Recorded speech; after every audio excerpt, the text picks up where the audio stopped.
Hey yo, what's up? Come on in, get comfortable, have a seat. So it's come to my attention by some of my friends that I have a lot of stories to tell that I just don't share with people. So since I can't push out skits as continuously as I want, I thought, why not share a story today? Okay, cool, so I'll tell you a story. So I used to do security here for a nightclub, and we had a sister bar next to us, which sometimes they would send me to go help with security. I did not like being posted at that bar. I was alone, the rules were stupid, and the manager changed the rules from person to person. Okay, so one night I'm posted there, it's packed, it's a cool little night, nothing's happening, when the manager decides to come up to me like, hey yo, you mind telling that group of guys in the table section that they can't smoke weed here? So I'm security, I gotta do what he says. So I tell him, okay, it's my job. So I walk up to this group of dudes, and in the middle of them is this bigger black dude with tattoos on his face, sunglasses, big chillin' in the middle of them. In my head, I'm like, all right, he's the leader of the group. So I go up to him and I'm like, sir, just to let you know, you can't smoke that here. Man, this dude turned and looked at me and gave me the most awkward stare down. Like, yo, are you really touching me right now? But after that, he was actually cool about it. Him and his friends put out what they were smoking. I said, okay, cool, walked away. So I'm standing there at the entrance to the bar hoping nothing else happens, but that's not how the night goes. For some reason, the group of guys that I just talked to keep going in and out of the bar for different stuff. And every time they passed me, I had to bust them for different stuff. I had to talk to them about drinks going in and out of the bar. The manager had me talk to them about what they're wearing multiple times. I think there was something else I had to talk to them multiple times about, but I hella forgot what that was. I noticed the bigger dude I talked to earlier would turn around just to see what's going on with his people, and then when everything was cool, he'd turn back around. By the way, the dude that I talked to earlier resembled Rick Ross, like a lot. But I did not want to believe that these are Rick Ross's people that I'm messing with. Yeah, that was really short-lived. I had a guy come up to me pointing out that that's Rick Ross and asking if he can go up to him to get his autograph.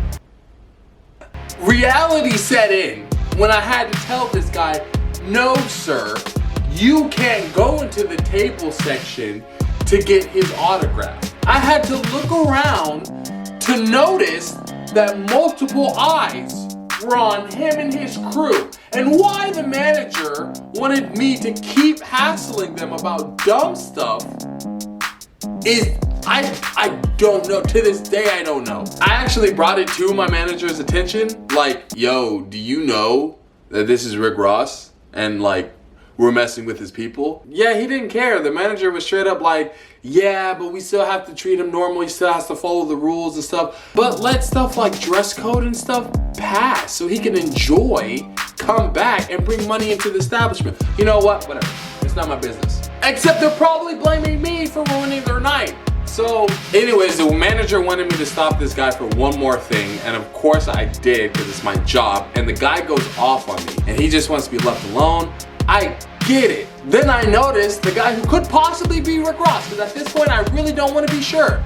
Get up, come to his guy that's spazzing out, you know, point him to the table, comes to talk to me. I calmly explain the situation. He's real cool about everything, and he's like, hey, you know what, I'm gonna take care of you. He pulls out a wad of cash and starts counting it in front of me. As he's counting and gets to what looks to be 200 and still counting, I remember the rules of my job. As security, if I'm caught taking a tip, I will be fired from my job and basically not be able to work anywhere on this strip for about 5 years.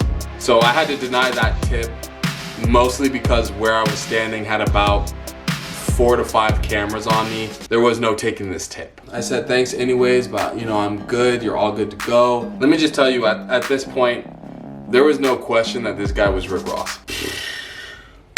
Anyways, the night continues, and once the bar starts to close, I had to go around and ask people to get up and leave. In my head, I wanted to make sure Rick Ross and his people were the last to leave so they can take their time enjoying their last drinks. In the manager's head, he thought it was more important that this random group of people that he really likes are the last to leave, and Rick Ross has to leave with everybody else. Fantastic. Of course he tells me this. Yeah, I didn't follow that rule, honestly. I told them both at the same time that we're gonna be closing soon, but I made sure to get that random group out first before Rick Ross's people. I don't know them. And that's Rick Ross. Anyways, it doesn't matter. The looks I got from some of the people in his crew while they're on their way out was just a big sign that it didn't go well. You know, I hope if I ever meet Rick Ross one day that he doesn't remember me. Yeah, but his crew didn't like me for sure.